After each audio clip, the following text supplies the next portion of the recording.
Welcome everyone, both here in the studio and those of you who are joining us via the live stream. For many years now, it has become a tradition here at Elia Group to release a new study during the end of November. And this year we choose to zoom in on the power of flex and how consumers like you and I can benefit from the energy transition. The reason why we have placed the topic of flexibility high on the agenda is, of course, related to the changing reality on both the demand and the production side of the electricity system. Letting the system develop without encouraging changes would put the stability of the grid at risk and it would be highly inefficient. And that's the rationale behind our study. Tom, what can we expect from today's event? Well, Madeleine, our focus will, of course, be on presenting the study's results. We have interviewed many people, consumers, companies, federation, and everyone is convinced. Flexible consumption is urgently needed. However, it's not yet happening. Our experts have investigated the barriers to flexible consumption and will propose some solutions. We will also welcome the next generation on stage. The Viewpoint team collaborated with students from Belgium and Germany in a student challenge. We'll hear more about that later, but I'm very pleased to say that they're here tonight. So students, make some noise, please. Okay, and we will also visit our national control centers with Frederik Dunon and Stefan Kaffer. Their message is clear. Without flexibility, the electricity system will be at risk. Now, fingers crossed that we will keep the lights on in the coming hour. It would be a real pity if that's not the case. Isn't it right, Helen? It would indeed be a big pity, Tom, because over the next hour or so, we are going to showcase the views and approaches of many external stakeholders who provided us with their input for this event. Over the past few weeks, we visited stakeholders in Belgium, Germany, the Netherlands, and the UK. We met many flexibility frontrunners who are passionate about putting consumers at the centre of the energy system. And that's a key point about tonight's event. It's not about pointing fingers, it's about showcasing what innovators are already delivering and what is possible. We want to give you a flavour of what a successful future energy system could look like. And indeed, to round off this evening, we will also hear from the Belgian Minister of Energy, Tine van der Straten. She will tell us how she sees the energy system of the future. So it's worth staying with us until the very end. Okay, we'll do so, Helen. Thank you very much. Flexibility is about giving consumers more control over their own energy management. But do consumers actually know what flexibility means? We found out by interviewing people both in Berlin and Brussels. Endverbrauchsflexibilität, ja, weiß ich nicht. Also wenn wir am Endverbrauch flexibel umgehen, also die Frage ist, was ich wahrscheinlich mit dem vorhandenen Strom mache, also irgendwie auf dem Auto laden oder Batterien laden oder... Conceptuellement, c'est extrêmement intéressant d'utiliser l'électricité quand elle est là, surtout dans un futur à moyen terme, lorsque au niveau des énergies fossiles, ça va commencer à disparaître ou devenir impayable. Donc c'est sans doute vers ça qu'on va devoir aller, oui. Also da ich mich in dem Startup-Bereich bewege, weiß ich, dass viele der neuen energieorientierten Startups sich in dem Bereich bewegen. Also sprich von Flexibilisierung der Energiezufuhr im Bereich der Wohnungen. Wir haben ein E-Auto, wir haben eine Solaranlage auf dem Dach und eine Wärmepumpe im Keller. Also wir sind fully equipped, wie man so schön sagt. Alle wären natürlich dabei, sich nachhaltigen Lebensmodellen anzupassen, aber die Kosten sind das, was meistens im Wege stehen. L'électricité a toujours été là, donc c'est toujours été normal de l'utiliser.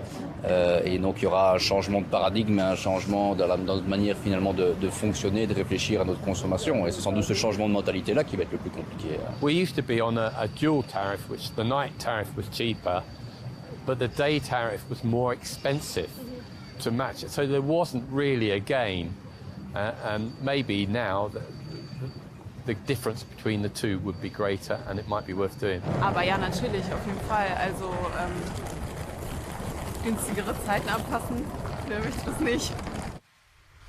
Yeah, it's clear that the general public is aware of different ways of consuming electricity. However, it's not clear what this means for them personally. Ladies and gentlemen, now it's time to invite our first guest onto the stage. We're moving from hearing from members of the public to hearing from our interim CEO. Ladies and gentlemen, please welcome Katrien van den Borre.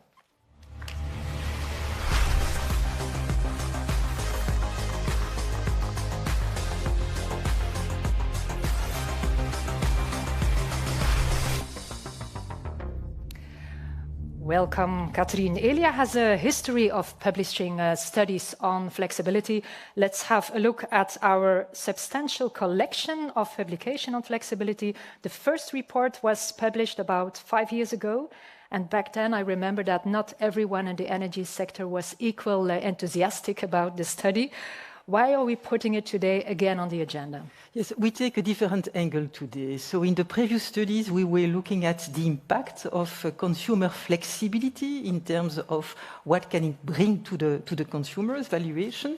And we did a number of pilot projects with many stakeholders. Now we are really focusing on the barriers and what can be done by the ecosystem, by the TSOs, by the DSOs, by everyone, to unlock the flexibility that we have. And on the why, you already said it, without unlocking this flexibility, the stability of the electricity system will be at risk. So let's face the challenge together, and maybe to illustrate it, let's look at a visual coming from our adequacy and flexibility report that we published earlier this year. And I think it says it all. If you look at the expected evolution of the electricity demand over the next 10 years, we expect a massive increase, around 50%, 50 more electricity demand. And especially in 3 sectors. Indeed, and orange, you see the colors. Green, red, yeah. And what are those? Industry, but also mobility and heating. And so looking at this exceptional, let's say, increase in electricity, we can say that if we don't do anything, it will be highly challenging for the electricity system and highly inefficient for the consumers. Yeah. The positive thing, of course, is that heating and charging can be shifted in time. You can avoid the expensive price peak. Yes. So there's much value in that flexibility. Yeah, and that's exactly that flexibility offers. It's the possibility to remain out of the peak price. And so as a consumers, you can benefit from this flexibility. You can also benefit from the technological investment that you did. And maybe let's look at another slide, because next to that, there are also other gains, which are gains at societal level. So looking at this slide, you see the capacity needs that are expected in Belgium until 2035. And if you look at the difference between the green line and the red line, you can see exactly what flexibility can bring in terms of saving in capacity. It's around 2 gigawatts, so the equivalent of 2 gas plants that we can save to the benefits of society. That's immense. So it's not only good for the consumer, but also for society. Yes. Before we proceed, Catherine, let's take a moment to explore the changing nature of flexibility. We will now listen to some keynotes from Sanjit Sanghera of Bloomberg New Energy Finance. Hi, everyone. Thanks so much for giving me the opportunity to speak to you today and on such an important topic, flexibility. At BNEF, we believe that flexibility is crucial to the future power system. It's also crucial to the present power system and the past one as well. In fact, flexibility has always played a central role in the power system to ensure that electricity is delivered to consumers in a reliable and affordable way. But now we must wrestle with this third element of the trilemma, sustainability as well, and figure out what that means specifically for flexibility. Where will it come from? What type of markets will bring it to scale? Now at BNEF, we conduct a study out to 2050 on the future of the energy system. As part of that, we run an all-energy net zero scenario with the objective of aligning with the Paris Agreement and limiting the impact of climate change. And this is what it shows us. The future power system will be dominated by wind and solar. In fact, it grows to represent 3/4 of global electricity generation by 2050.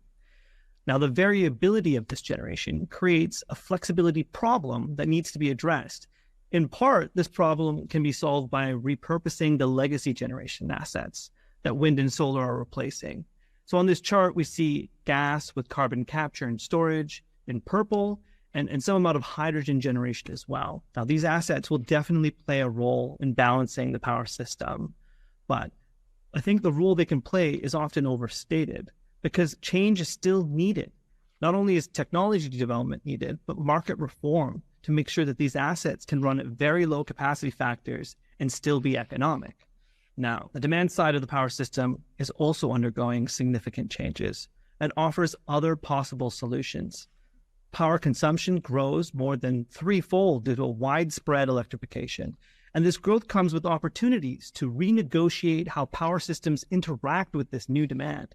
Some sectors, like aluminum and steel production, will be less flexible.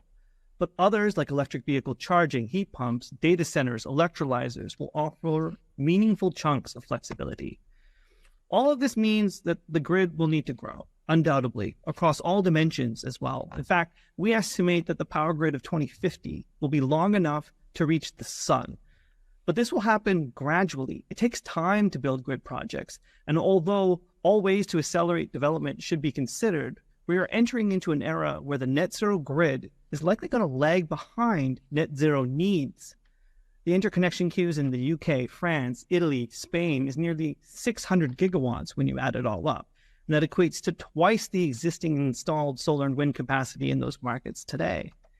Even projects that are already connected face grid constraints. Here's data from California that shows annual curtailment for wind and solar, along with its penetration rate. Now, what you see here is that the share of wind and solar in the system is growing steadily year by year, but the curtailment levels are nonlinear. They rise quite sharply. This is because the grid is a meshed topology and it exhibits many nonlinear behaviors. And so problems can creep up on you and surprise you. It's not just California. There's similar issues in the UK, Germany, and the Netherlands. So how does flexibility help? Well, here we see a week in July 2030 from our net zero scenario. During the second half of the week, we see that wind is really blowing. And so fossil fuels, shown in gray, are not really needed. Instead, the system can curtail solar generation and charge its batteries. And when the wind and solar aren't available, which we see in the earlier half of the week, the system can call up stored energy as well as run fossil fuel generation.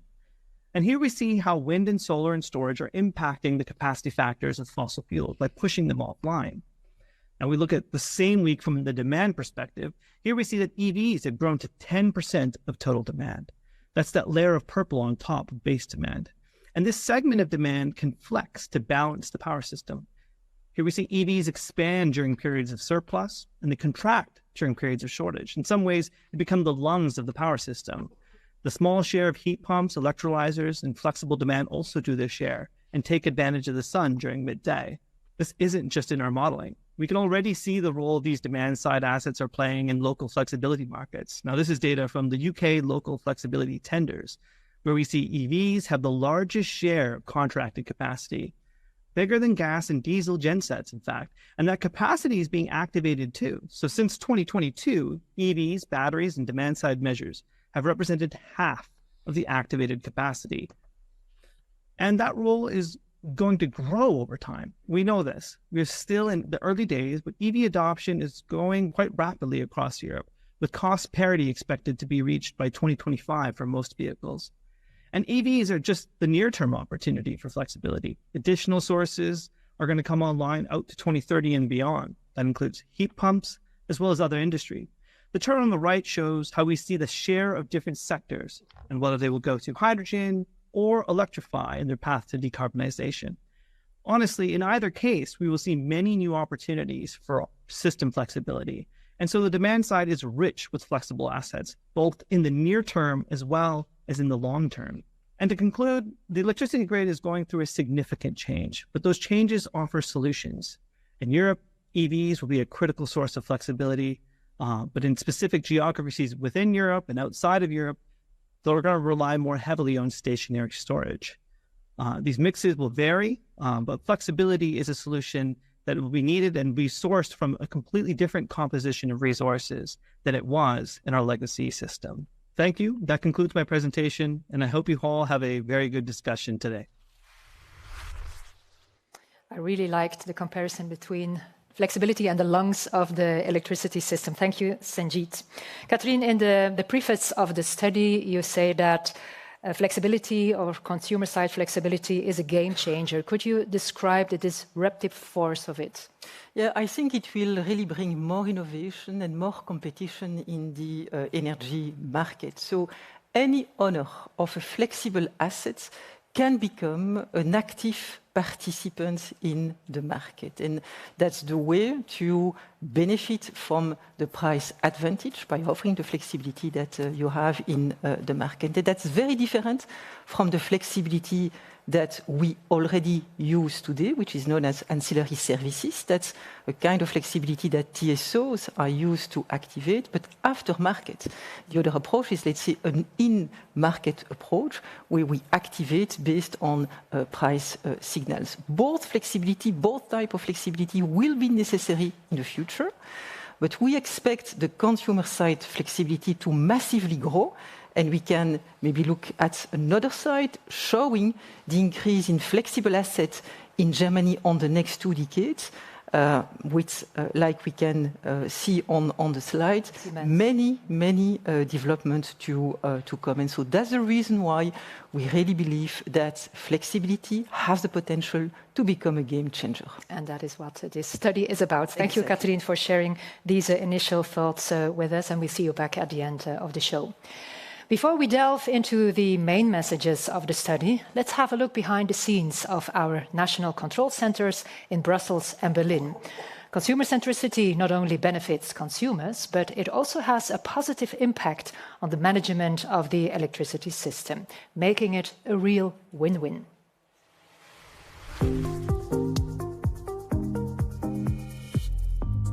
We saw some remarkable progress in the energy transition, something we never saw before. For instance, in the last month, in May, we had the generation coming from renewables, which was higher than the generation coming from fossil fuel plants, which shows that we are making real progress in the energy transition. We see the same evolution at demand side. We see a huge increase of the number of electrical cars, of the heat pumps at residential level, but we see also that the industry is electrifying its processes, and we expect in the next 10 years an increase of 50% of the electrical consumption in Belgium. All of this will have huge consequences on the way we manage the system.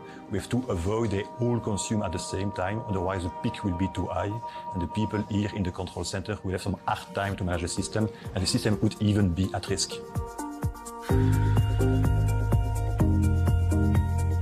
In Germany, we see similar trends. Last year, every 6 hours of the year, in the control area of 50 Hertz, we had a surplus of renewable energies. So more than 100% of the load was covered by renewable energies. And with the political targets in Germany of doubling or tripling the generation capacities of offshore wind, onshore wind and solar, it is more needed than ever before to make consumption more flexible. But good news, the technical features for that are existing. So reducing the energy consumption when renewable energy production is low and increasing energy consumption when it is high is needed. With this approach, we make the system more affordable and more sustainable. Flexibility is not new in Belgium. We do that already for many years. That's what we call the demand-side response at industrial sites. And basically, industry reduces their consumption when there is not enough electricity into the system. Basically, we intervene after the market. This way of managing flexibility will not work anymore with millions of assets into the system. We need to adapt the mechanism. It has to become in the market and not an out of the market mechanism. In this way, all the participants can react automatically to some pricing else and become an active participant of the market. Last year in Hamburg, we have recognized that a big steel manufacturer was producing more steel when offshore generation was strong. 50 Hertz is well known for a lot of projects with local utilities where we heat water with renewable energies, power to heat systems. And in the future we will see a lot of electrolyzers producing green hydrogen when there is a surplus of renewable energies. But obviously also private consumers will play a key role by charging their electric vehicles or using their storage capacities when we see a surplus of renewables. So it's not only the investment in grid infrastructure what is needed, and this will be needed in the future as well, but it's also needed an investment in digitization, because digital tools are key to unlock the flexibility of the system. Now, and as we have just seen, there are major challenges ahead for our energy system. We will need to drastically change our energy consumption. We will need to unlock the real power of flexibility. But what is holding us back? What are the solutions and how will we future-proof our energy system? The answer to those questions and many more are provided in Elia Group's new viewpoint. And the lady who has made this all possible with her team over the past few months is Maria Jarolin, Head of System of the Future at Elia Group.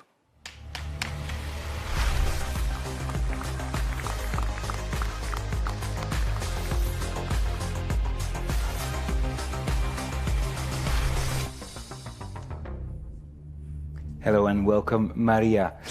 Now, I can presume and I believe that this has been very, very intense few months just up to now. Are you satisfied with the result, Maria? Yes, Tom, I think it's clear that it was really intense, but also really fascinating. So we learned so many new things, actually. As you know, we have done at Elia and in this company already a lot of things about flexibility. So this year we needed fresh eyes, a new perspective, and that's why we have the students here also today. But I think in the end, I'm really enthusiastic today to present the results, and I think this will really drive the topic of flexibility one step further. Well, I think you can be very, very proud, Maria, for the work that has been done. Now, let's have a look at the key messages of the study. One of the key recommendations of the report is a more plug-and-play approach towards flexibility. Can you explain to us what this means? Yeah, so as we have heard before, the nature of flexibility will change. So there will be a lot of more people involved in flexibility. Big industries, small industries, an EV owner, a heat pump owner. So basically everyone is involved in this, and we cannot expect, and we even don't want that everyone is an expert in the end. So we need to make it as simple as possible, and that's the plug-and-play approach. Yes, so we already heard there are two major players, industries, companies, and end consumers. How do they relate to each other? So of course they will both play a really big role in the future of flexibility. There's on the one hand side the industry, which is already now delivering some flexibility, but they will increase their services and add new service on top on that. And then there's one like kind of new kids on the block, so the end consumer, the residential end consumer, who can now for the first time contributing to flexibility. And so this we have to take care of. And in the end, this will benefit the system, but also both the residential consumer and the industry. Yes, everybody can benefit, but it's not the case yet today. And to make it possible, you have a clear recommendation in the study. Yeah, so that's our second key message. So to really make a change, we need most of the benefits go directly to the consumer so that they can profit as much as possible from their own flexibility. And that's exactly the problem today. They're not benefiting enough. Yes, so we can see that on the slide. So there you see on the graph how many flexibility is in there, and then it's illustrated how many steps are there in between to really come to the consumer. And so the value is decreasing, of course, over the time, because all the stakeholders have costs they need to take care of. Yeah, a lot of stakeholders are involved. Are there any other obstacles today?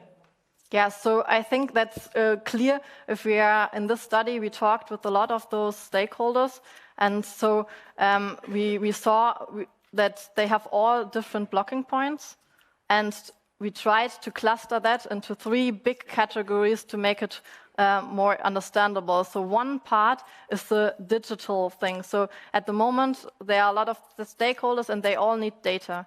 And that's really hard to get at the moment. So there's a lack of digital infrastructure at the moment. And then on the second side, the consumer needs to have a price signal, an adequate price signal coming towards them. So the valorization at the moment is non-existent. And then the third one is that the consumer at the moment, so it's a really complicated system and it's really hard to understand it. And so the consumer is not engaged enough to participate in that flexibility. Yeah, some three big obstacles, three big barriers blocking consumer side flexibility. But obviously you also have some solutions, don't you? Yeah. I mean, the bad thing is that I cannot say now we have this one magic solution which will solve everything. But our third key message is about the enablers which can drive the flexibility forward. And that's now on the next slide, you can see the three drivers we identified. So on the first-hand side, we need the consumers to be engaged. And that's why we need financial incentives for the consumers. That's the first enabler. The second enabler is, as I said before, the data. So there has to be data access for everyone. So it has to be a smoothless data access for everyone. And the third one is if consumers don't know yet how to be engaged, they also don't know that they want to be engaged in the future. And so if they buy their assets at the moment, they need to be sure that these assets are also flex ready in the future. So if they want to participate in the future and flexibility, they should be able to do that. Yeah, fascinating and challenging messages, Maria. 3 clear barriers, but also 3 clear solutions. And tonight we'll be exploring all of them. Now, of course, Maria was not alone in conducting this study. Let's now go to Helen, who will be exploring how the team went about preparing this year's study.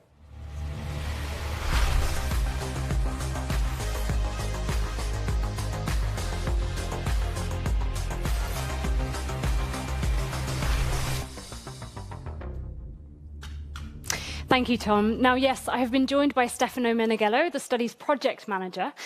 Stefano, can you tell me a bit more about how you and the team worked together to prepare the study this year?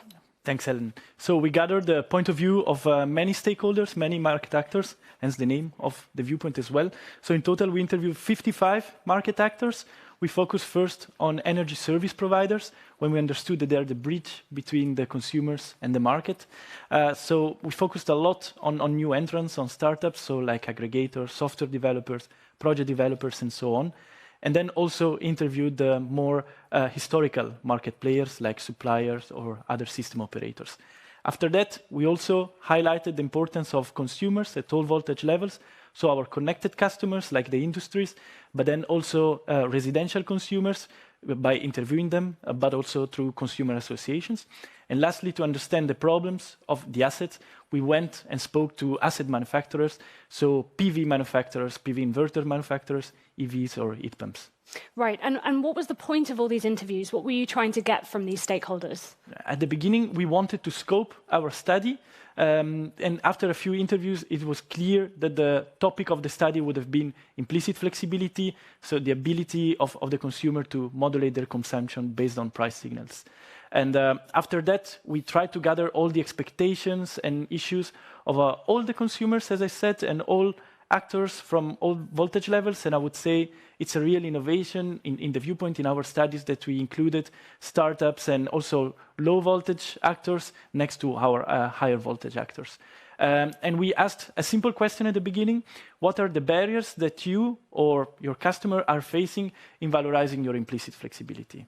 Right, and then you use this input to kind of structure the report, is that right? Indeed. So the team took all the answers from the interviews to structure our barriers that we can see here, and the team later will explain. And then the barriers were also complemented by what the students did during the student challenge during the summer.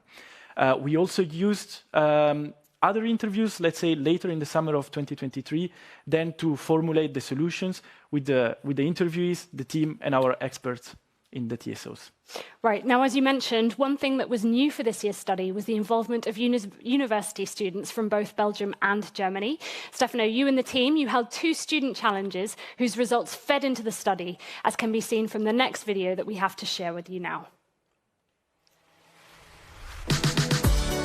So we have organized this to have students develop an idea of a business operating in the field of flexibility. The students started without too much knowledge about what flexibility is. We really hope to get an unbiased opinion, unbiased idea on how to develop flexibility at the end. The other presentations were really intimidating. Like, I can see everybody having absolute perfect winning chances. Every idea was unique. All presentations were great. If I was the judge, it would be very difficult for me to decide who won.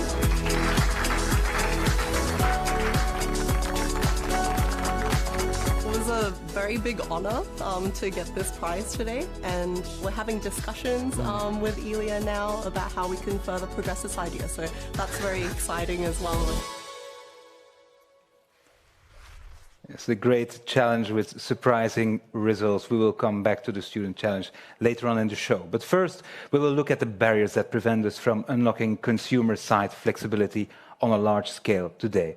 The viewpoint describes 3 categories of barrier to consumer-side flexibility: barriers for industry, residential users, and energy service providers. Now, let's start with the industrial players. Recently, Helen visited Nobian, a European market leader in the production of essential chemicals, and Industeel, a subsidiary of ArcelorMittal, which specializes in the production of steel, of course. Both companies began by providing auxiliary services to the grid already a few years ago, but recently, however, they have moved towards providing implicit flexibility to the grid by reacting to electricity price signals. Now, let's have a look.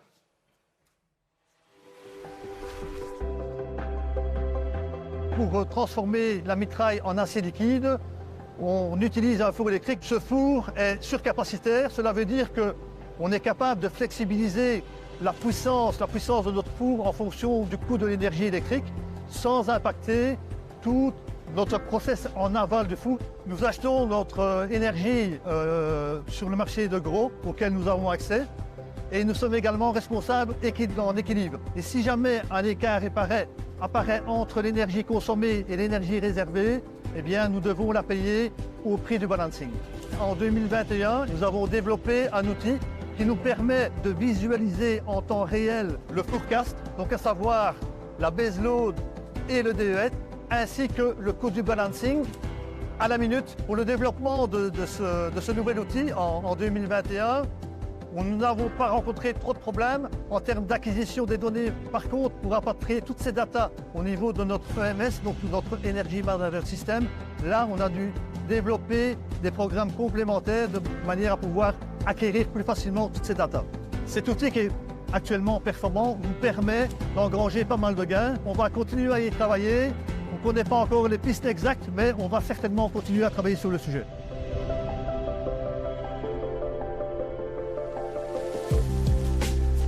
The journey for supplying eFlex started about 5 years ago. In that 5 years we made a lot of improvements and now we can ramp down the plant with 50% in 15 minutes.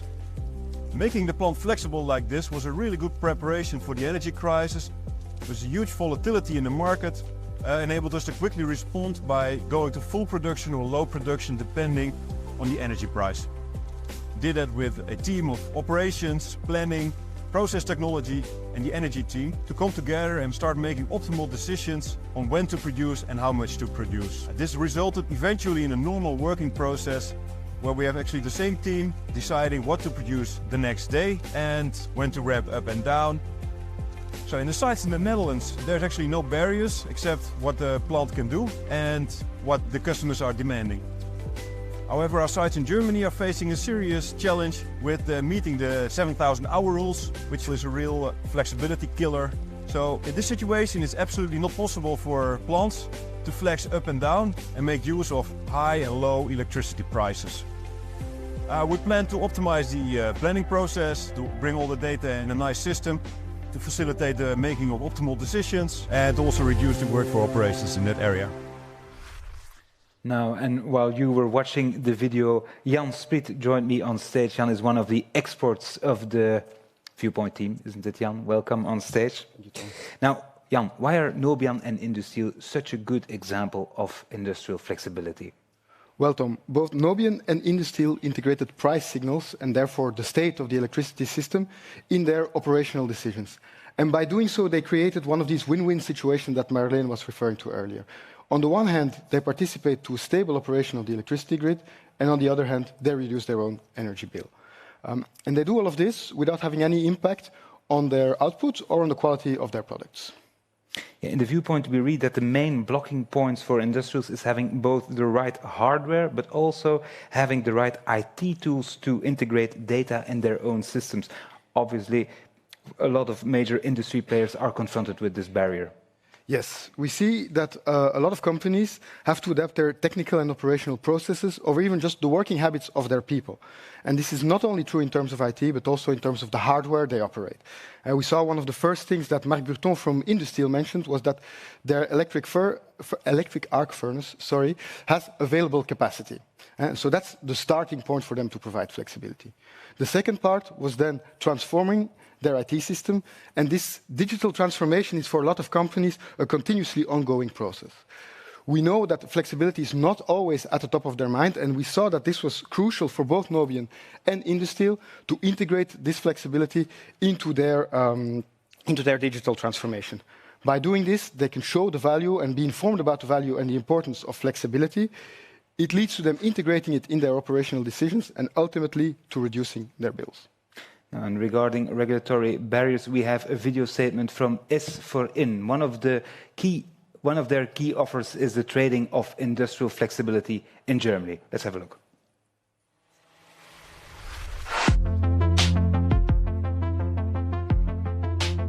Currently in Germany there is an interim regulation in place where there is no certainty for an industrial asset owner that their system behavior or their system serving behavior is actually not going to be at a later stage penalized financially, and therefore they're just not providing the flexibility to the market because they're scared.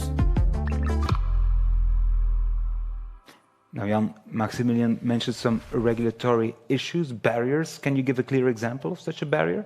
Certainly. We can start with an example that is both mentioned by Maximilian and S4In and Nobian in the earlier video. I'm referring to a German regulation called Stromnetz 19.2, or more commonly known as the 7,000-hour rule. It's a regulation in Germany where companies that meet a certain minimum baseline load consumption for at least 7,000 hours per year have the right to reduced grid fee. And this can lead to situations where for these companies, it's actually not interesting to reduce their consumption even at moments of very high prices. And this additional complexity actually adds an additional constraint on the flexibility they can provide and makes them more reluctant to provide it. We use the example of the 7,000-hour rule here, but in general, what we want to say is that all signals, being market signals, tariff methodologies, or regulatory signals, have to point in the same direction, and they have to point towards flexibility. Now, Jan, at the start of the event, Catherine already mentioned the previous viewpoint, where we saw that companies will be faced with massive increase in electricity use. Will flexibility be one of the answers to respond to that barrier, to that big challenge? Absolutely. We have already talked about electrification of industrial processes in the previous videos, and we have seen that companies make efforts towards decarbonization, make efforts towards reducing their energy consumption, and flexibility is just a next step in these efforts. Flexibility will never become the core business of these companies, but all these companies have roadmaps towards decarbonizations. They have roadmaps towards a rational use of energy, and the message we want to send is that it's equally important to include time of use and flexibility into these roadmaps, as well as a reduced energy consumption. That's very clear, Jan. Thank you very much. And now, let's shift from industrial companies to residential consumers or end users.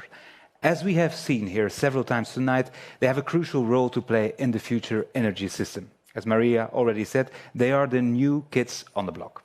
Helen visited a Belgian consumer. Nicolas, he lives with his wife and children in a new built house in Flanders. Let's have a look at Nicolas' story.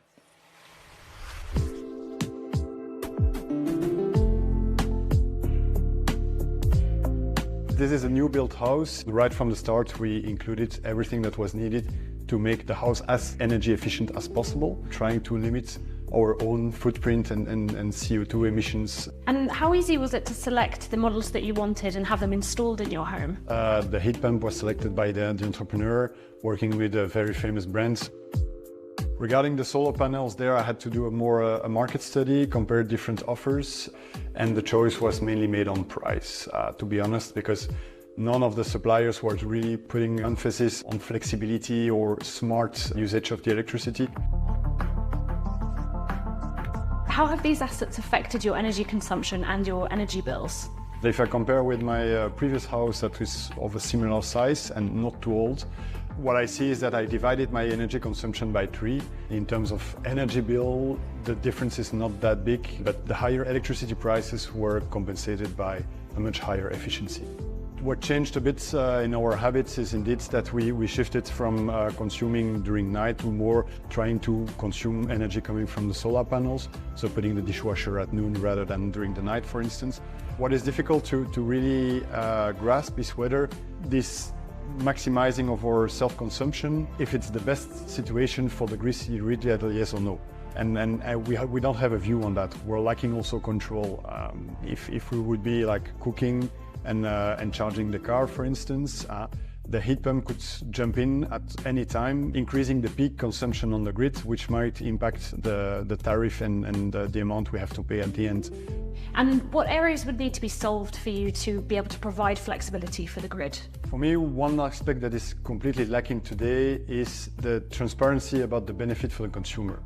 Only some energy geeks like I am might be aware of what they could win, and on the other hand, automation. So not having to use 6 different apps, but rather one central place where everything can be controlled at once.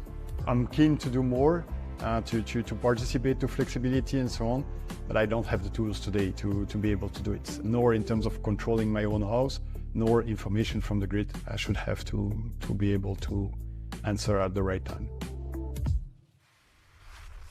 Very interesting story. And I'm joined now by Hanne Pittonvils from The Viewpoint. Hello, Hanne, and welcome here on stage. Very interesting video with a lot of barriers, a lot of points. But before we deep dive into that, can you tell us why should we as a consumer care about flexibility? Yes, well, Tom, more and more people will have an EV, will have a heat pump at their house, and so that will actually lead to their electricity consumption increasing. Now, flexibility is actually a mean to optimize this electricity consumption and keep their energy cost, their energy bill under control. So in the study, we look at an example of an EV owner, and he can save 320 euros from adopting a flexible charging behavior. 320 euros, that's a lot of money, Hanne, and I presume that a lot of people who are watching or here in the room would be interested in that. What should we do?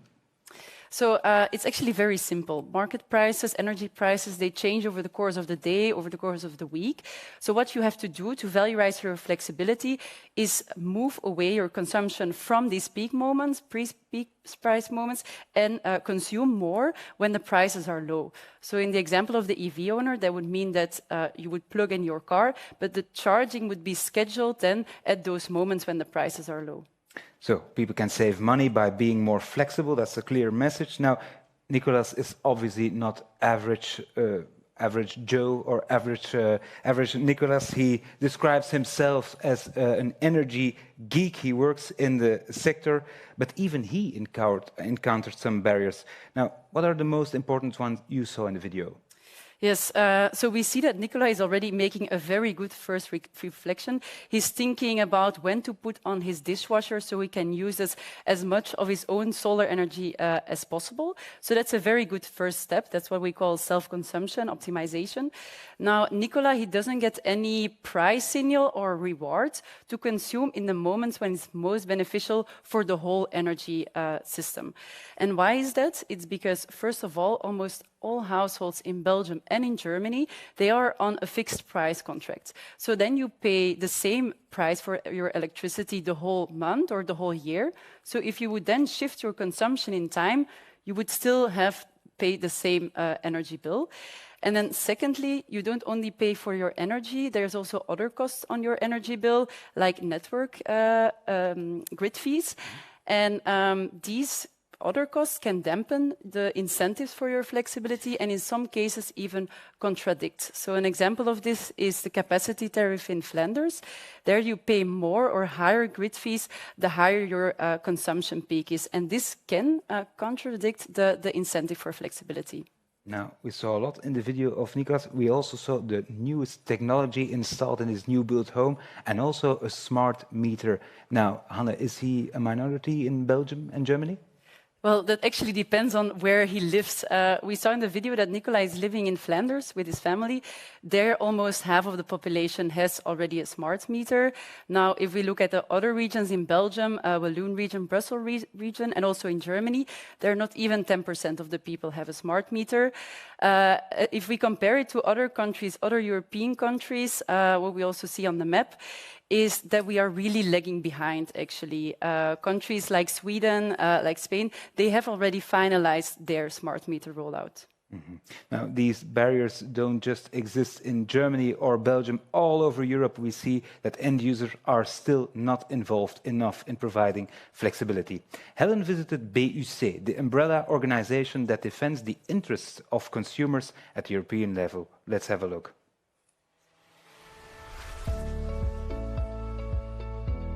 There are too many barriers yet. First one, there are not enough flexible contracts that are available so that consumers can provide their flexibility to the system. For example, in Belgium, in Brussels and in Wallonia, you cannot have such contracts as a customer. So no availability in spite of a European legislation. Second, even where they are available, people are not informed. They don't know how it works, they don't know what the benefits are. So that's also not good. You really need to be aware of the benefits of that. Third, even if you are informed, there is still a lack of consumer trust, because if something goes wrong, the consumer rights are still a little bit shaky. The last point is the fact that people are so much used to their traditional energy contracts that it's difficult to move them. There is really inertia, and if you really want them to move and to switch to more modern contracts, you need to make demand-side flexibility fun, convenient and attractive, and then you will have the people on board. Now, Hanne, we already talked about flexible contracts, but a lack of information about the benefits on how flexibility works is clearly a very big barrier. This is also one of the big points in the study. Yes, indeed, Tom. So that's also what we saw as one of the main blocking points. I think a lot of consumers will recognize this, but not everybody knows what flexibility is. And then more importantly, not everybody knows how to make their consumption flexible and what value they can gain from it. And this is all very important to, of course, have the consumer on board. We also often think that it's still something for a niche audience. While if we look at countries like Norway, 75% of the people, they are already on a dynamic contract. Yeah, that's huge numbers. Now, the benefits are not widely known enough. We saw Nicolas, but as I already said, he points himself out as an energy geek. Now, lots of people are still hesitant, and some people are even afraid of flexibility. Yes, so as we saw in the video of BUC, people are rather conservative when it comes to energy. So they're stuck to their traditional contract, don't question it too often.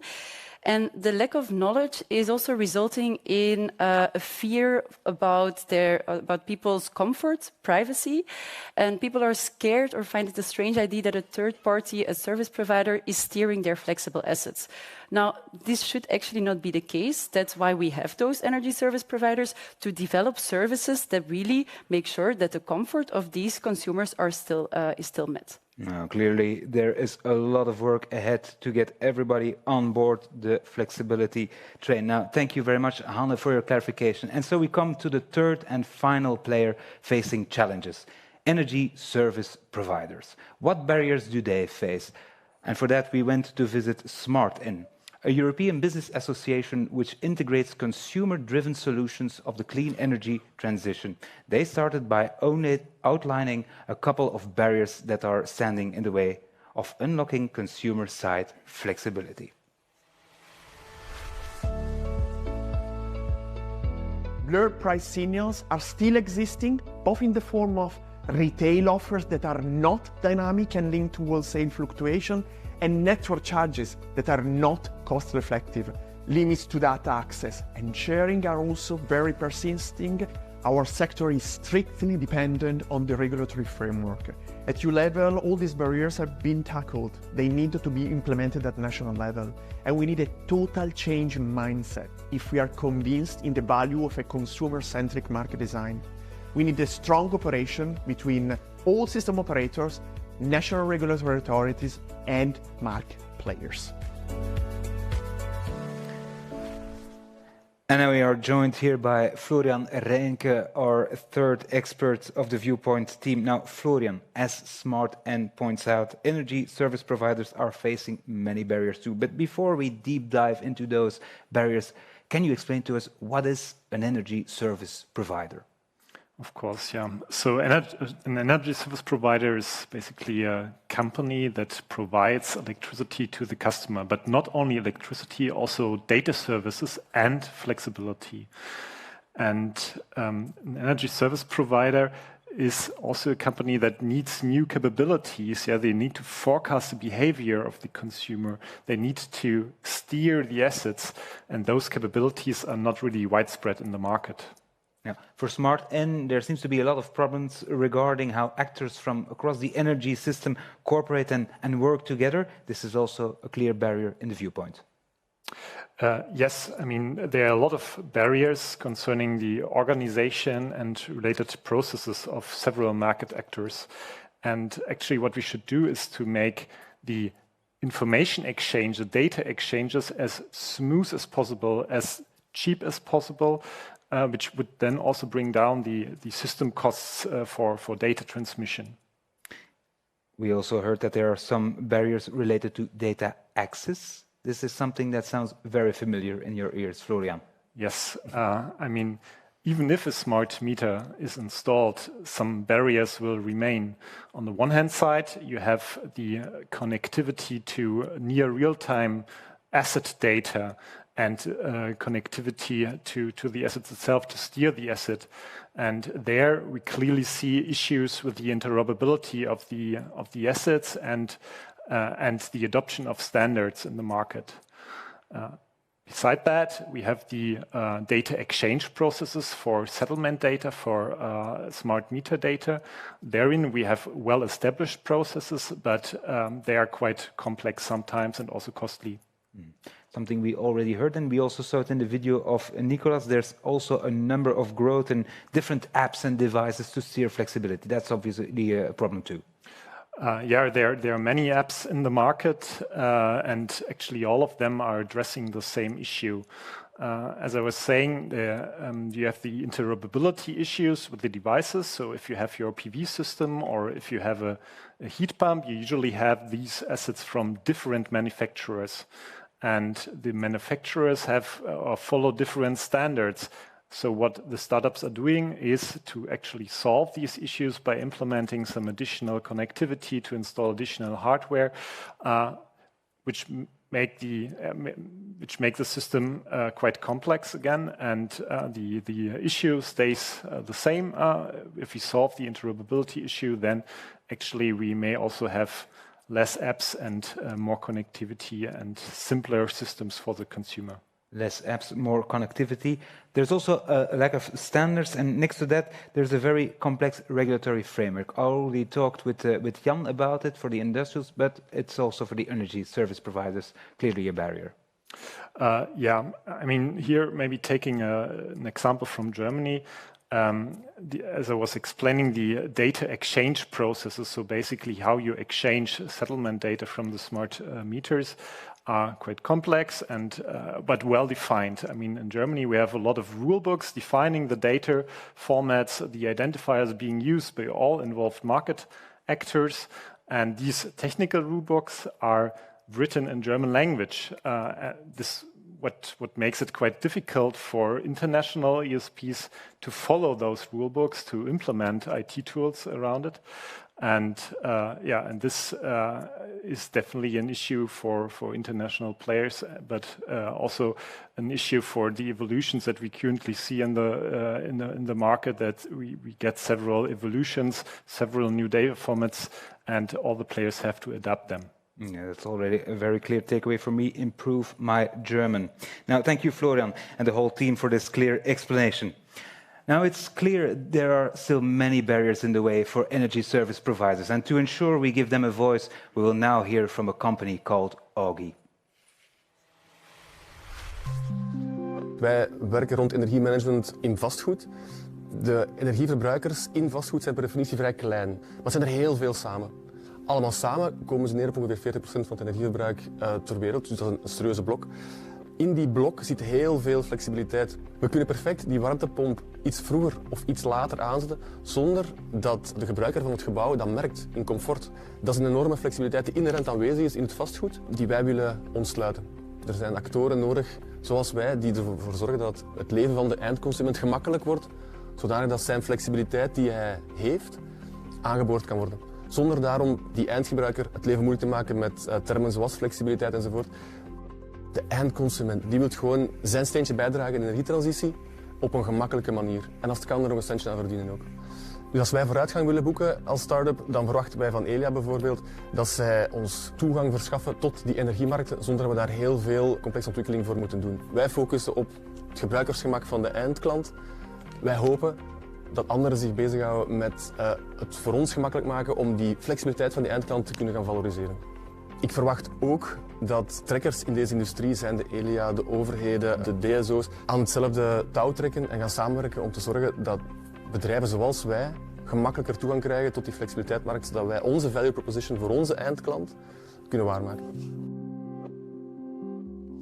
I've now been joined by the co-founder of Orgi, Stefan Lodewijk. Stefan, thank you for joining us. Now, Orgi partnered up with Jabba Energy to design a smart energy management system for residential consumers who own batteries. Could you tell us a bit more about this system? Yes, sure.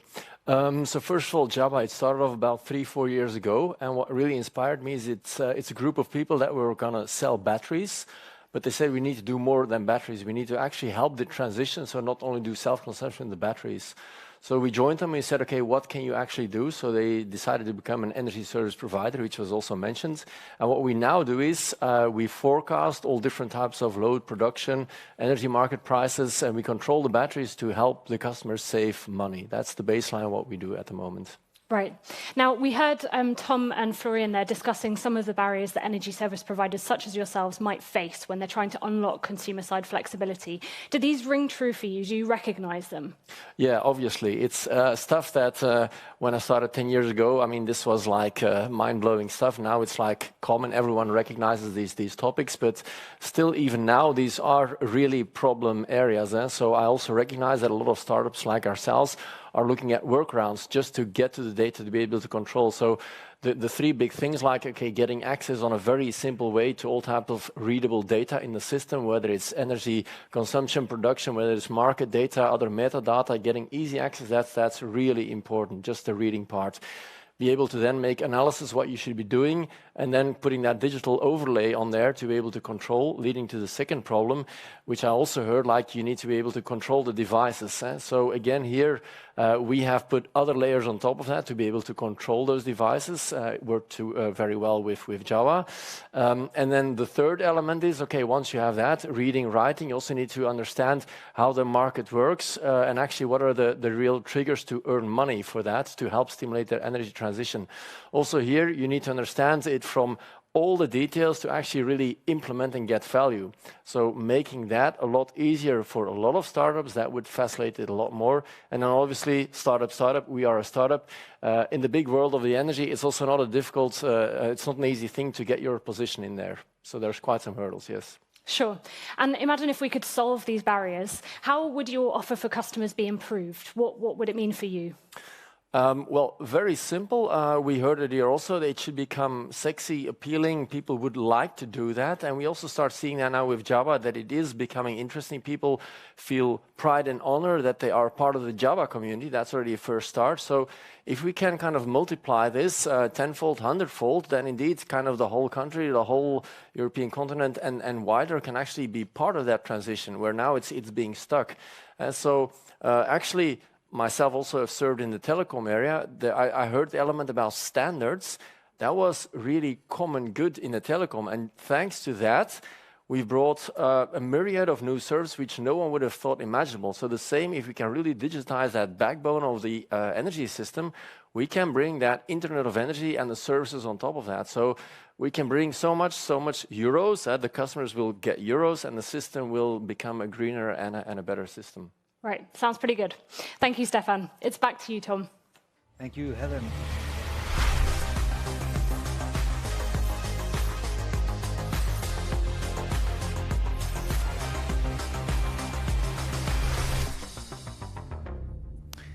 Thank you, Helen.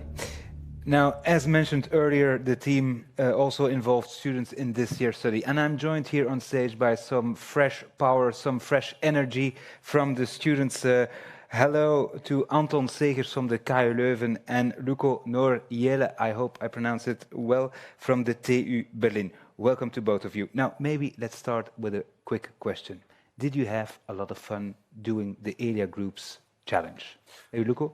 Yeah, definitely. Like the energy transition is one of the biggest challenges of our generation, I would say. And startups are driving power in this. And being part or having the opportunity to actively participate and work on your own idea with experts from the industry was really interesting and fun. So I jumped into this opportunity with a lot of excitement, being part of the challenge where we actively contribute to enabling flexibility as students has been both meaningful and motivating for us. And also as a team, it was quite fun to make the vlogs for Elia. Quite fun, but there were also some very, very good results. And I might say that you both are from the winning teams of the challenge, so congratulations. But now it's time to pitch. Can you tell us, what did you come up with? What startup idea did you develop? Our idea was Luniverse. Luniverse is the all-in-one solution for end consumers. So basically, it includes everything connected with electricity consumption of the private consumers. And it allows the centrally controlling of various devices from various manufacturers, such as heat pumps and PVs. And through this optimization, or like this controlled optimization, we're able to save actively money for the customers and thus actively motivate them to participate in the flexibility. Yeah, so in the Luniverse we'll all save some money. That's already a very good idea. Yeah, sounds very interesting. So, our startup is CoAmp, and we have a platform between employers and employees. And so we can aggregate their assets. And in this way, we can respond on the fact that an employee can only be at one place at a time, so at the workplace or at home. Additionally, we are introducing an innovative extra legal benefit scheme where an employee can include his solar panels, his batteries or his heat pumps into the salary package in order to accelerate the much needed energy transition. Very interesting, CoAmp as well. I hope that some investors or some companies are really very interested in that. Now, we're talking about barriers, solutions. What barriers did you encounter during your exercise, during your startup? I think our main barrier was the access of APIs of different devices. So many manufacturers make it actually pretty difficult to access those APIs. But there's ways to work around, so I think it can be solved. Anton? And so our main hurdle was the peer-to-peer energy trade across different voltage levels. At the moment in Belgium, it's only possible to do that on the low voltage level and only in Flanders. Also, to overcome the market challenges of consumer engagement, we will target companies in order to maximize our reach to employees and incentivize participation through gamifications. Gamification, okay, very nice, very nice. Thank you very much, and I would really like to ask a little applause for our students and for the winners of the Student Challenge. Thank you, Luco.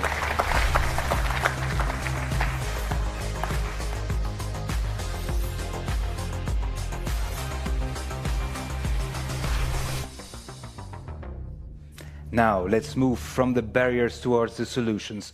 Earlier on, Maria told us that there are three main solutions to make our system more flexible: providing consumers with access to financial incentives, introducing flex-ready assets to provide flexibility in the easiest way possible, and enabling seamless data access for energy service providers. Now, let's take a look at these solutions. We'll start with the financial incentives, and for that, we are going to the UK. We'll hear from Octopus Energy, a British renewable energy group specializing in sustainable energy. Octopus Energy is using a product called SmartFlex from their sister company called Kraken to empower its intelligent octopus terrace for consumers. A lot of tentacles there. How this works, we'll see in the upcoming video.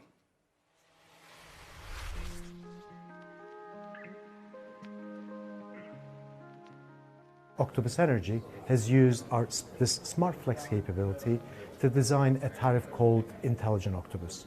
So the consumer will tell Octopus Energy, please charge my car by tomorrow morning.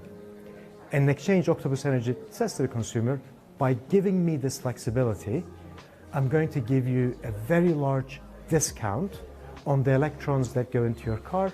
So it's a win-win.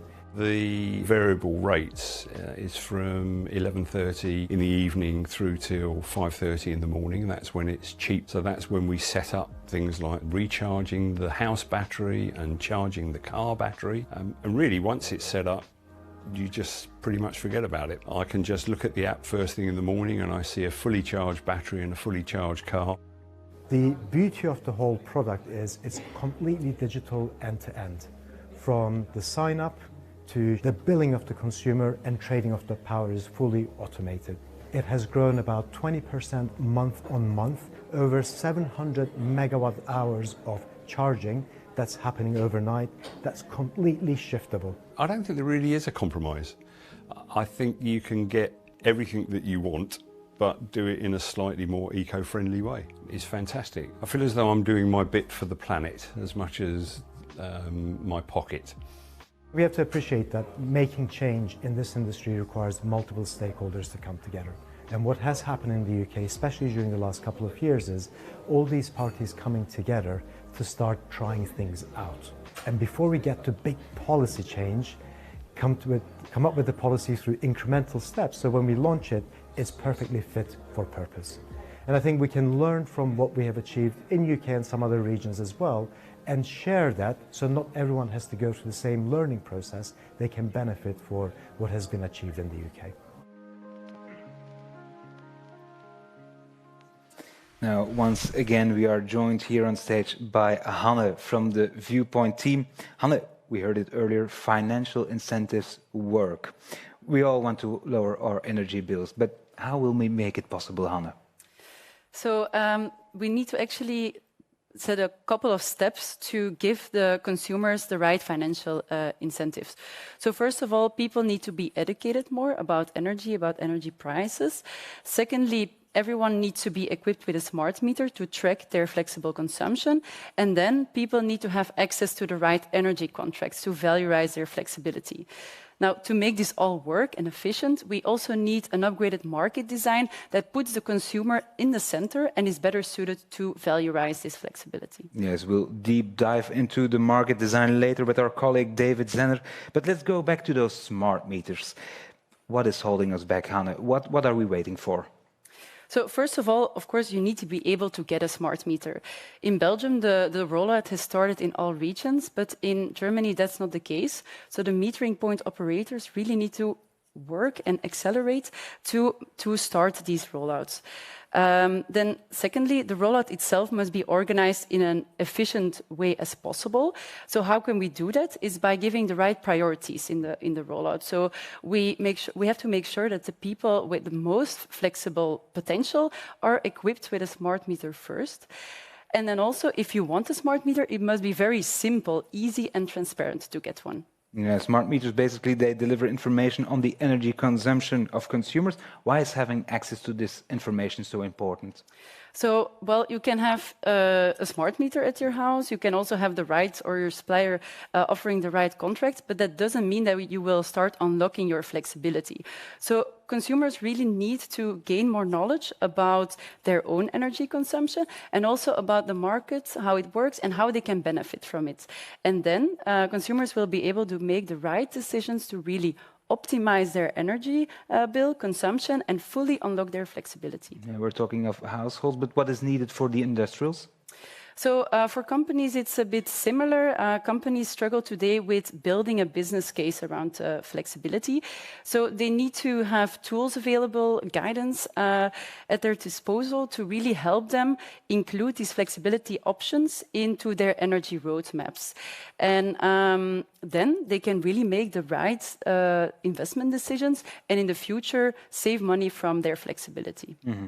Now, another thing that comes up often and is also included in the study is the introduction of flexible tariffs. Now, Tiber is an energy company that has developed their special way to provide flexible tariffs to a wide range of consumers. Let's have a look.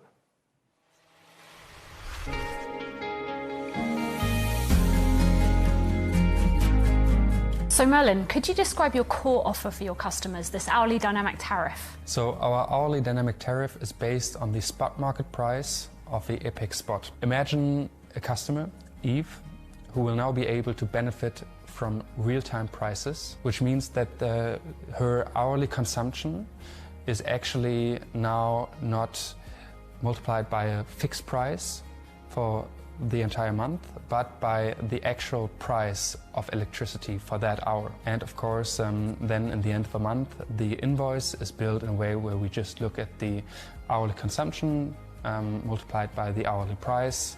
We sum that up for the month, and that makes up the total invoice. How have you expanded your offer to ensure that all customers can benefit from this tariff? So only a very small percentage of German households actually has a smart meter, which is the technical requirement for a dynamic tariff. For that, we have developed a piece of hardware, a device that we call the Pulse. It's an electricity tracker that can be mounted to your digital meter if you don't have a smart meter yet, and that will allow you to track your live consumption in the app, and through that also be billed hourly for your electricity consumption. And how have customers responded to Pulse? Customers have really responded overwhelmingly positive. It opens up all kinds of ways to really increase the understanding for your own consumption, and also, of course, to start consuming energy in a smart way. And what's your typical use case for Pulse? So the most common use case is smart charging. And how does that work? You plug in your EV at night when you come home, but instead of starting to charge right at that moment, we take a look at how you are specifying your needs in the app. What's your average distance that you drive per day? What is the minimum electricity that you want to have in your EV battery? And with that, we automatically move your charging sessions to the cheapest hours of a day. So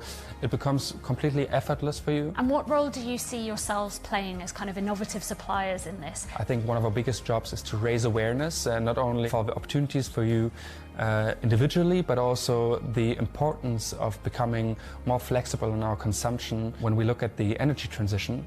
And our biggest job, in our opinion, is to just make this rather complex topic as easy to understand and as accessible as possible, and to empower our customers through our app to actually not only understand their consumption, but also start consuming energy in a smart way, while this being completely effortless for them.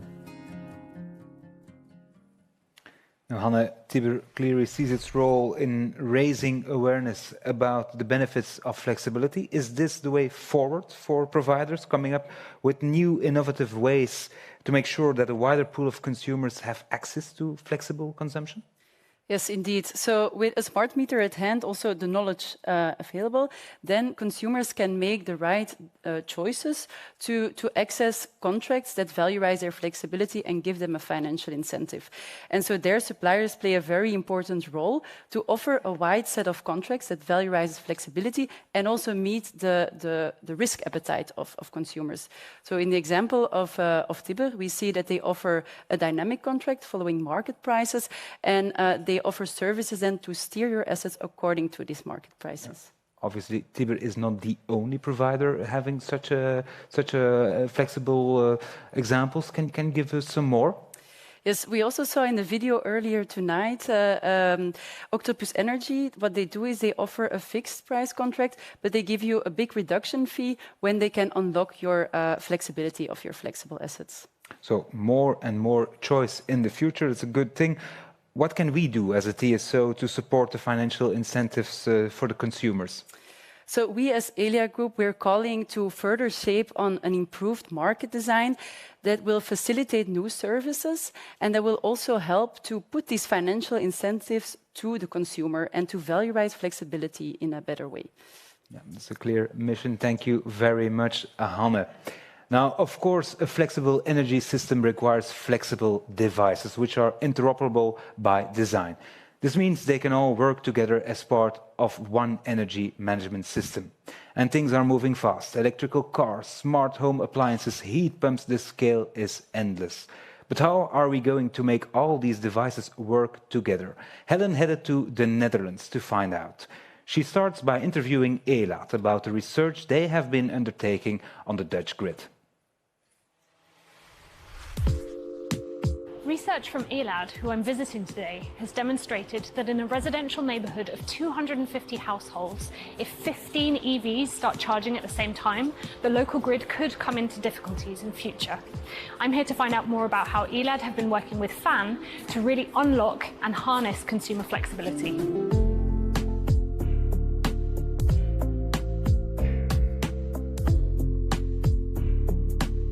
Frank, we're here at Elad's Knowledge and Innovation Centre. What is it that you test exactly? In this lab, we are testing new innovations related to charging infrastructure.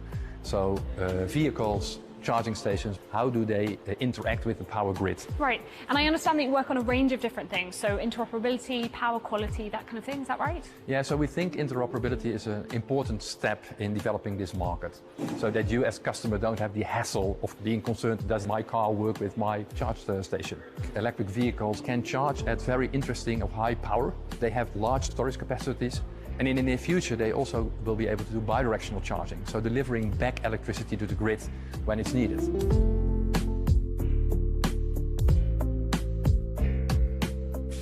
Adrian, you work for the Flexible Power Alliance Network. Could you tell us a bit more about open standards and interoperability? In the future, we want to combine those EVs with other sources in the house, for instance, electronic heating in heat pumps, or the solar system, or a battery. All these different kind of devices, they need to work together, and you can only integrate them through open standards. If you would implement it, it would be cheaper for the consumer, and also it will give the consumer less hassle to choose the right heat pump, for example, in their homes that can work together with their energy supplier. Of course. And you work both in the Netherlands but also abroad, is that correct? A lot of innovations, they are made and developed for the European market, so we need to engage with all these companies in order to get the open standards implemented in what we call energy smart appliances.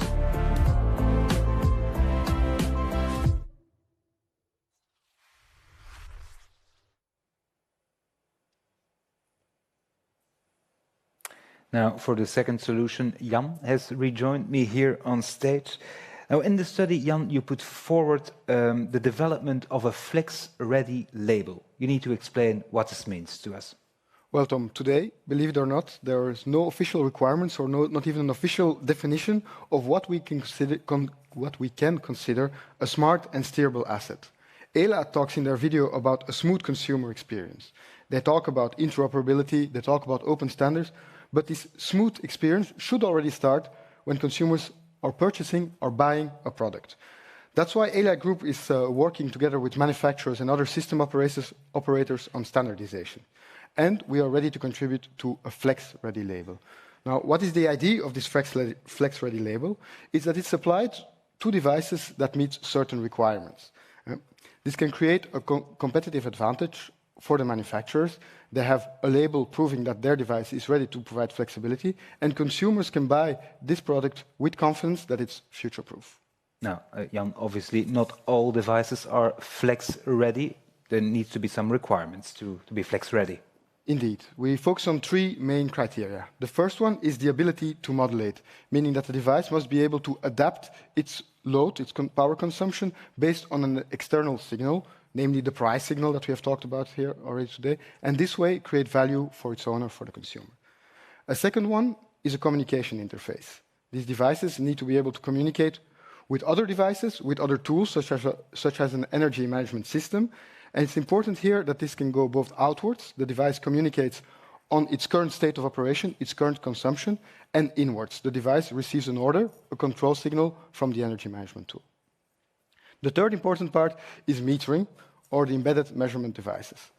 These devices will adopt flexible behavior, dynamic behavior, and so their owners will be rewarded for the contribution they deliver to the grid. To be able to do that in an adequate way, we need trusted information, we need precise data on an adequate timescale, depending on what service this device provides. So Jan, we need to be flex-ready in our mindset. We need to have a flex-ready device, but it's not enough. Huh? We also need what you call interoperability. It's a very difficult word, but what does it mean? Indeed. We saw in the Octopus video, they talk about different market players coming together, working together, communicating. And the idea of interoperability is that the devices and the tools they put into the market do the same thing. To be able to do this, these devices need to be designed in such a way that they meet communication standards and can communicate seamlessly with other devices, with other tools. Different standards, different approaches exist for this. We're not here to point at one standard or one approach, this is a good approach, this is a bad approach. Manufacturers know their product, they know which standards are adequate for their products, and this way they can provide an adequate solution to provide a smooth consumer experience and unlocking flexibility. Thank you, Jan. You talk of flex-ready devices, and heat pumps, they can be a very good example of this, isn't it? Absolutely. So let's have a look at what the European Heat Pump Association thinks about them.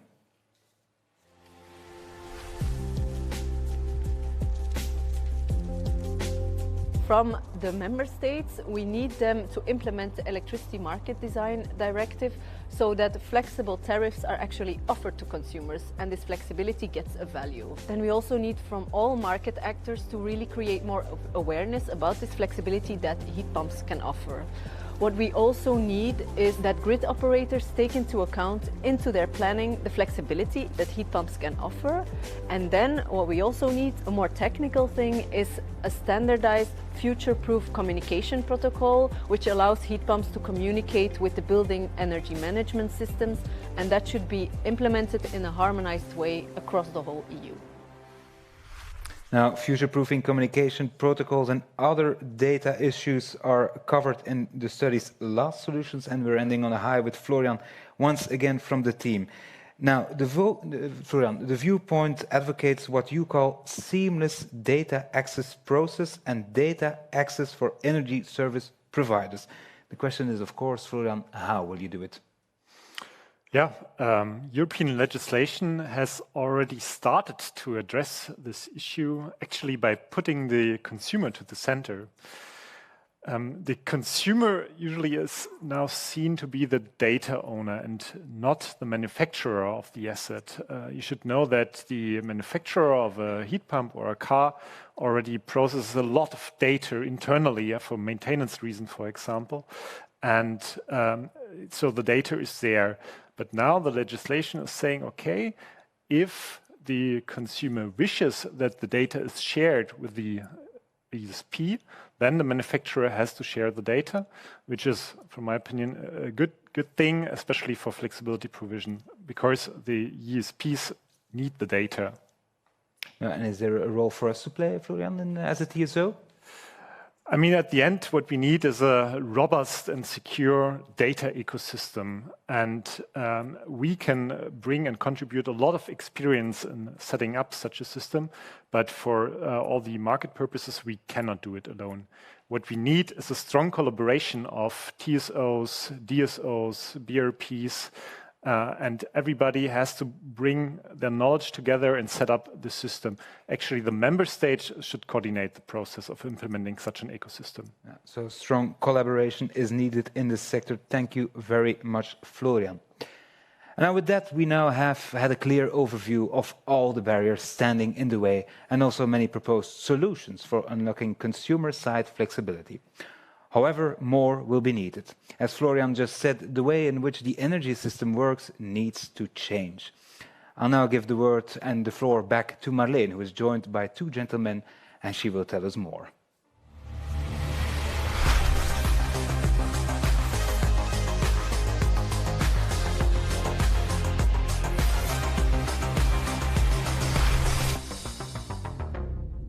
They appeared briefly at the beginning of the event, and now they are live with us here in the studio. Welcome, gentlemen. Welcome, Stefan Kapfer, CEO of 50Hertz, and Frédéric Dunon, Deputy CEO of Elia.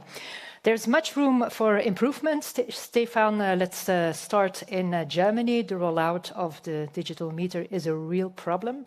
How to tackle this? Yeah, we've heard it several times today that digital tools are needed to harvest the full potential of flexibility. And in private households, when we talk about decentralized flexibility, obviously smart meter rollout is key. What we have seen the last few years is some concerns about privacy, maybe also some engineering ambitions very high in Germany.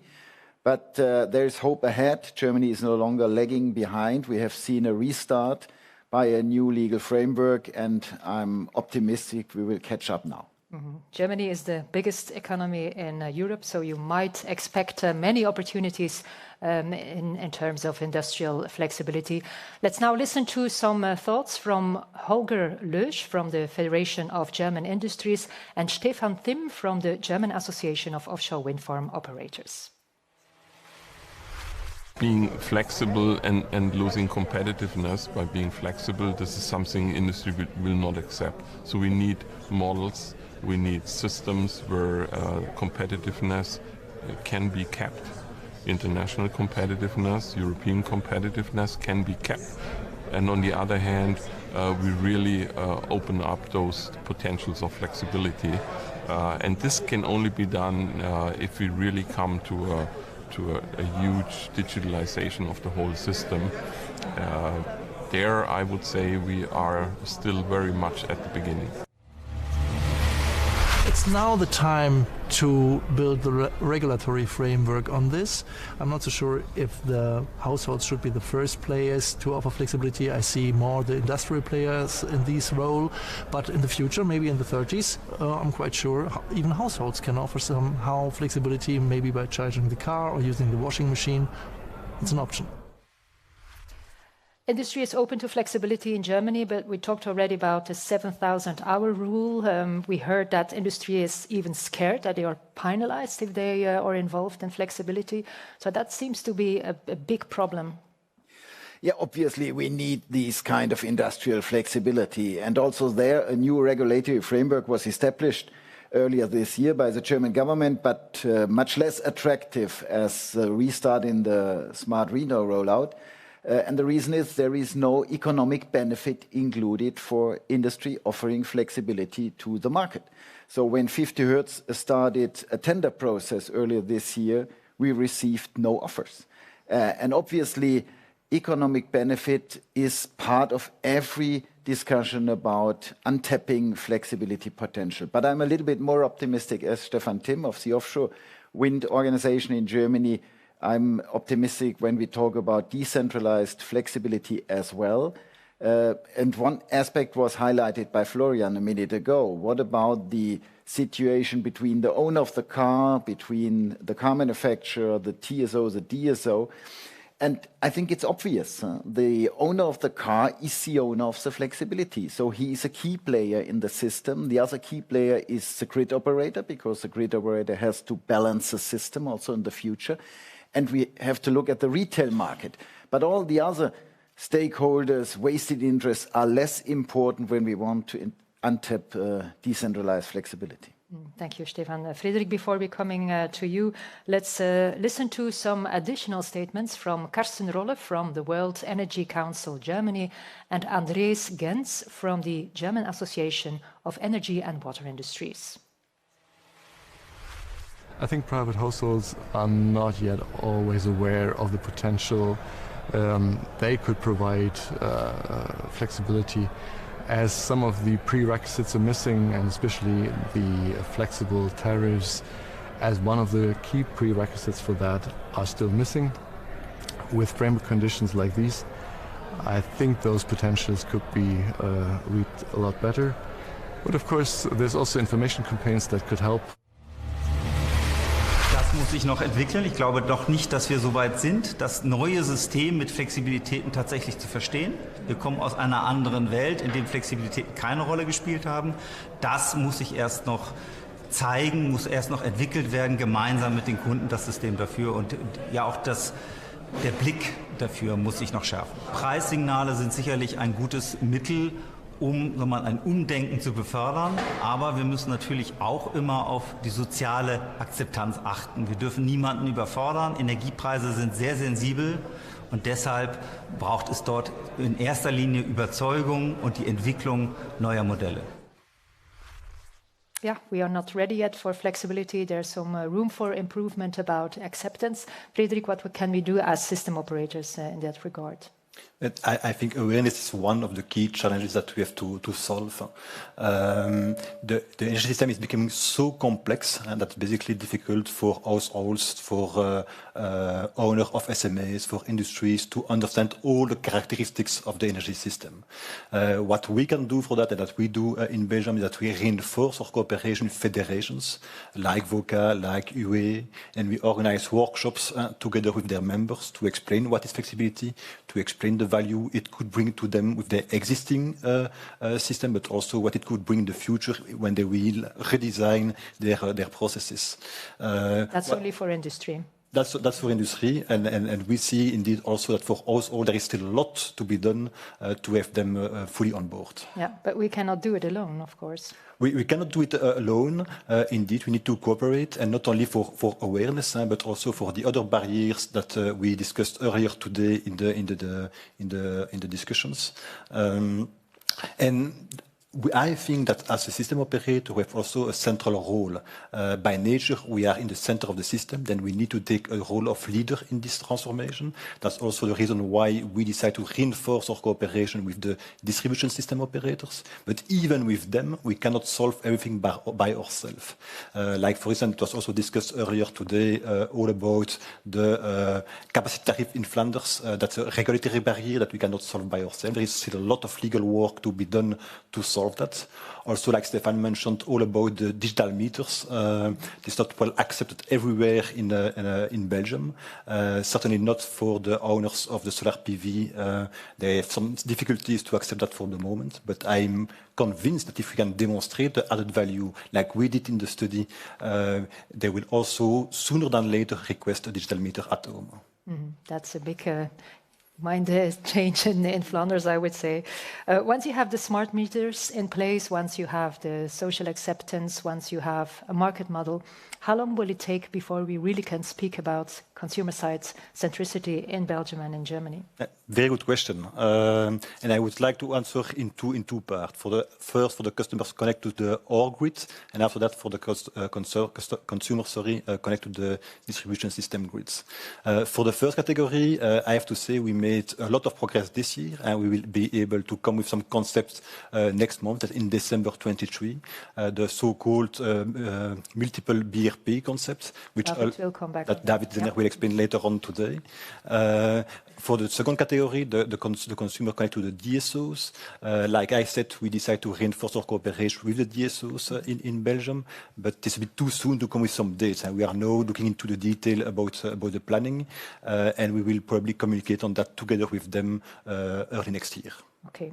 Stefan, in one of the opening videos, you highlighted that every 6 hours in Germany, in the 50 Hertz control zone, you have 100% of renewable energy. So flexibility seems to me a no-brainer. Yeah, and I'm sure in the year 2023, it will be every 5th hour. So it's a growing share of renewables in more and more hours every year. And obviously, the whole system is under stress. That's obvious to me. We see a phasing out situation of reliable capabilities in Germany. We have heard about the nuclear phase out earlier this year. We have to phase out the coal power plants as soon as possible. At the same time, the share of renewables is growing. The electrification of every sector, heating, transport, is increasing the peak load in the system. So flexibility is key. And it is confirmed in the Grid Expansion Development Plan for 2045 that we will need 80 gigawatt of industrial flexibility in Germany, and at the same time, 80 gigawatt of decentralized flexibility. Yeah. That's huge. And that means we have to use it in a twofold way. If the availability of renewable energy is high, of course, flexibility is key by sector coupling for power-to-heat systems, for example, electrolyzers in the future. And if the production of renewable energy is low, we will need the storage capacities and also the flexibility to reduce demand. That's crucial to manage the system as a TSO in the future. Indeed, and that brings us back to the beginning of this show, that it is a win-win both for the consumers and the system. Thank you, gentlemen. Please give them an applause. As Frederik already mentioned, in Belgium, we are set to take a significant step forward for industrial customers connected to the Elia grid. Later this year, in December, They will have the option to split their consumption in two, allowing them to have both flexible and non-flexible consumption. The concept known as the multiple BRP will be further elaborated by David Sander after we watched a video that explains what it is about. In the future, the system will require more flexibility to keep the energy transition affordable and reliable. Elia Group is working hard to make this possible and unlock the real power of flexibility. For example, by laying the groundwork for flexible assets to find their way to the market. For this, allowing multiple balance responsible parties behind the meter can have a huge effect. They make it possible to split the site's flexible and non-flexible assets. For each asset, the BRP can offer a tailor-made financial optimization. This gives more opportunities to the site owner and also increases competition for energy services behind the meter.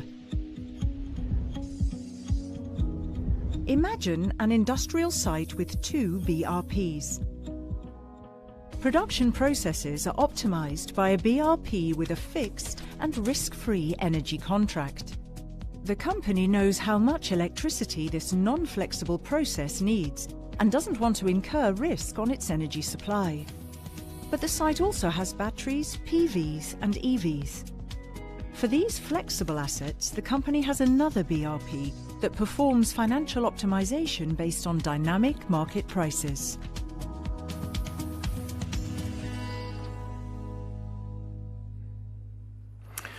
Multiple BRP is one of the first products that is coming live, but it is more than that. It's one of the cornerstones of our consumer-centric market design, as you can see on the slide.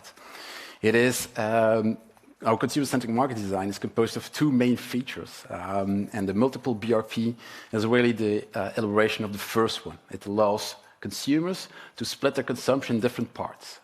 Can make a split between flexible and non-flexible load and optimize parts of your consumption. But it's also giving more opportunities to consumer and foster competition behind that connection point. So giving much more possibilities to end consumers. That's one of the first products that will go live, but not the only one. We are working actively also on the next one you will see on the next slide. This is bringing actually the real-time price product live.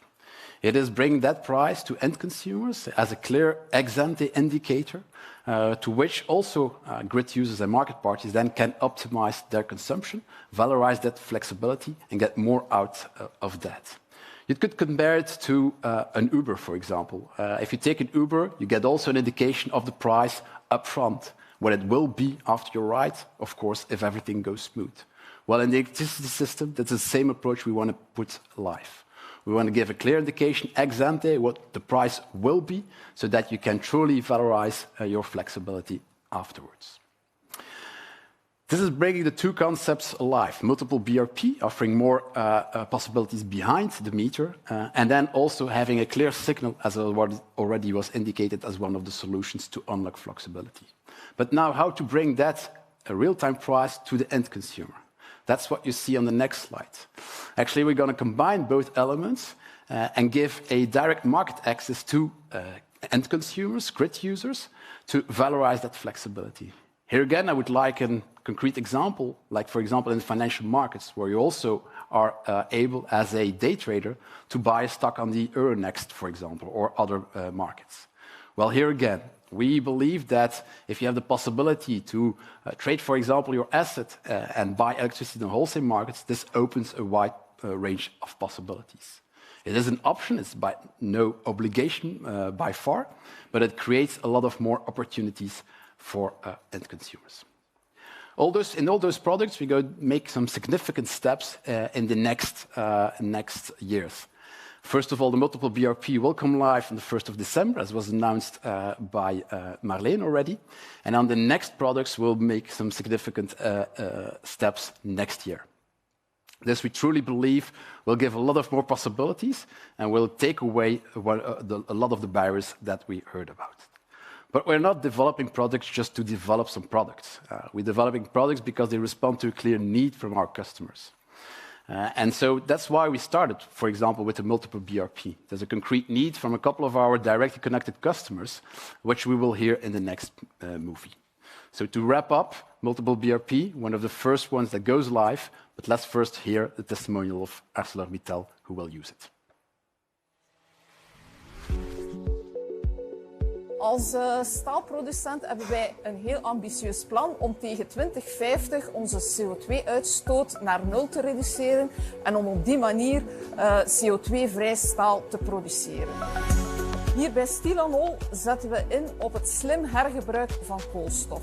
We halen uit onze restgassen van het staalproductieproces de koolstof en we leggen die vast op een biologische manier in ethanol. Dus in het kader van de energietransitie stellen wij vast dat we in de toekomst beroep gaan moeten doen op verschillende partners voor onze energiebevoorrading. Tot op heden is het enkel mogelijk om 1 balancing responsible party aan te stellen per afnamepunt. Maar om al die projecten te kunnen realiseren op een manier zoals dat wij het graag hebben, is er dus nood om meerdere balancing responsible parties per afnamepunt te installeren. Door het concept van de multiple BRP zullen we in de toekomst verschillende mogelijkheden hebben om onze hernieuwbare projecten met zon, wind, maar ook bijvoorbeeld deze warmtekrachtkoppelingsinstallatie te implementeren op een eenvoudige manier en op een manier zoals dat wij het graag hebben. Yeah, the concept of a multiple BRP is already positively received by ArcelorMittal. Ladies and gentlemen, we are nearing the end of this program. We have discussed the barriers, the solutions, and David has just explained the first steps in the practical implementation. But what will flexibility look like in the years ahead? We asked the Belgian Minister of Energy to give her view on the year 2030. Picture this. We are in 2030. You get up in the morning and open the window. The smell of fresh air enters the room. You hear birds chirping as electric cars, buses and trucks drive quietly through the streets. As you get ready for the day, your smart home is already at work. Your washing machine, heat pump and other electric devices know the best time to use electricity, when it is cheapest, and that is off-peak and on sunny, windy days, when the newly finished Princess Elisabeth Zone produces cheap and green electricity for all Belgian households. You hop into your electric car to head to work. You can charge your car for free thanks to the solar panels on the company's roof. The power of the sun fuels your journey back home, saving you money and reducing your carbon footprint. And when you return home, your smart home continues its clever tricks. Your car can even send extra electricity back to the grid at night when it's not needed at home, contributed to the stability of the electricity grid. All of this happens automatically, leaving you free to enjoy a late-night drink or a midnight snack. The Power of Flex study by Elia Group provides powerful insights to guide us towards this wonderful future. Let's work together to make it happen. Cheers. Welcome back, Katrien, for the final speaker notes of this event. We immediately pick up on what the minister just said. We have to collaborate, so we have a very nice study now, but what are the next steps? Well, I think the first element is really a call for action. We saw today there are clear barriers, but there are clear solutions as well. And it was said by many people today, we can't do that alone. Nobody can do that alone. We need to partner, we need to cooperate together, TSOs, DSOs, BRPs, suppliers, startups, in order to unlock the full potential and to make the energy transition more affordable thanks to the benefits that we will bring to the consumers. And we have already a next event to announce? Of course, we'll do our part as well. So not only calling for cooperation, we will do our part as well. And in that context, I'm very pleased to announce the next hackathon of Elia Group that we will have end of March next year. And why do I believe that this event can contribute to unlocking the flexibility? Because of the theme that we will discuss. It's what David already explained, real-time pricing. So we will invite the participants to the hackathon to optimize the consumption of their flexible assets by using real-time price reference, and so we'll show the benefit of this flexibility to the system. We will invite scale-ups, startups, also corporates. And just before starting the hackathon, in the day before, we will explain in a more detailed way how real-time pricing will work. So be attentive, I would say, to the save the date that we will send in the next weeks to book this date in your calendar. We'll do so, Katrien. And then at the end of the event, like every year, we would like to know what will be the theme of next year's study. Yes. So this year, like you have heard, we focused on one side of the energy market, the demand side.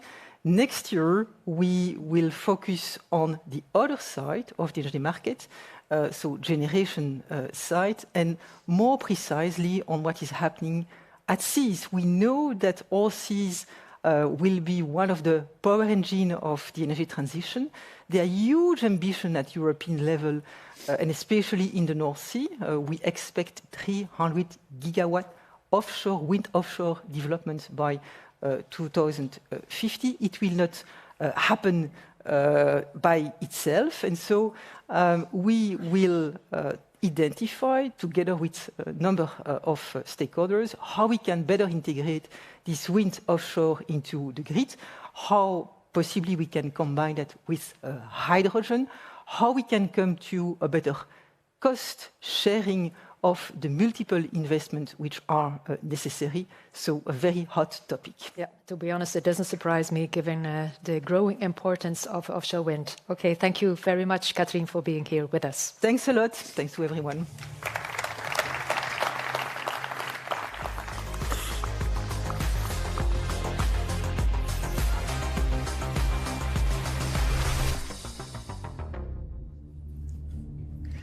And I'm afraid that brings us to the end of this event. The study is now available on our website. Don't forget to have a look. We'd like to thank everyone who contributed to the study, all of the citizens, industrial players, federations, our guests in the studio here today, of course, and of course, all of the colleagues in both Belgium and Germany who worked really, really hard over the past few months to make this study and event happen. Thank you, Helen. Thank you, Tom, for your contribution. I also want to extend my thanks to you, ladies and gentlemen, live here in the studio. We warmly invite you to join us in toasting on our new Elia Group baby, the power of Flex. For the people watching us, have a nice evening, and we look forward to reconnecting with you soon. Bye-bye.